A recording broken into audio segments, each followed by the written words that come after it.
আসসালামু আলাইকুম। আপনারা আসছেন কোন জায়গা থেকে? মাজরা। মাজরা থেকে না? আচ্ছা ঠিক আছে, কথা মাজরা কাশিয়ানির ভিতরে না? হ্যাঁ, কাশিয়ানি গোপালগঞ্জ।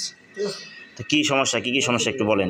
সমস্যা হচ্ছে লোক রাত্রেবেলা যাচ্ছে হঠাৎ, তো অনেক রাত্রে ওঠে বুঝছেন। আগে একদিন প্রথম দিন ওকে গোরস্থানের উপর দিয়ে আইসে, গোরস্থানের উপর দিয়ে আইসে আবার বেড বাঁধতে গোসল করছে ঠান্ডা পানি দিয়ে। জি জি জি। গোসল করার পর রাত 2টা 2:30 বাজে, এই সময় মনে করেন ওর ঝাঁকুনি মাকুনি উঠছে, হাত পায়ে কোনো বল বুদ্ধি না। মানে শরীর ঝাঁকতেছে। হ্যাঁ, মনে করেন প্যারালাইসিস যেরকম হয়ে যায় না, হাত পা শক্ত শক্ত ওরকম হয়ে যায়। আর লোকেন মনে করেন কাঁপে, মেন সমস্যা হলো কাঁপে আর হাত পা শক্ত হয়ে যায়, ঠান্ডা হয়ে যায়, এই হলো সমস্যা। আর পরের দিন উঠছে লোকে কিভাবে, পরের দিন যাচ্ছে এক জায়গায়, তা যাওয়ার সময় লোকেন দেখছে বিলেই মেমা উঠতেছে সামনে, বুঝছেন।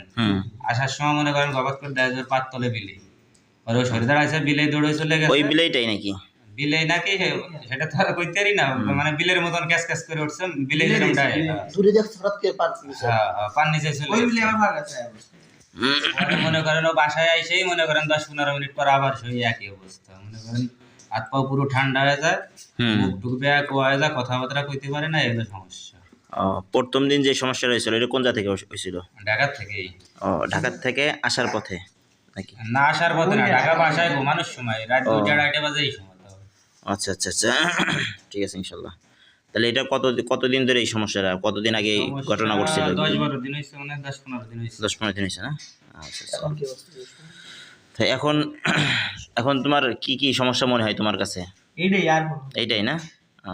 আর ঘুমের ভিতরে নাকি ঘুমের ভিতরে এমনি বসে কান্না করো কিনা? না না, এরকম কোনো কান্না করি না। মানে ওই যে লাস্টে যে চোখ দিয়ে পানি বের হয়ে যায়, মানে ভয়ের কারণে কষ্ট হয়, এটা লেগে মনে করেন ভয় কিছুই হয় না, মানে একা চোখ দিয়ে পানি বের হয়, মানে খারাপ লাগে। বুঝতে পারছি। বুঝতে পারছি।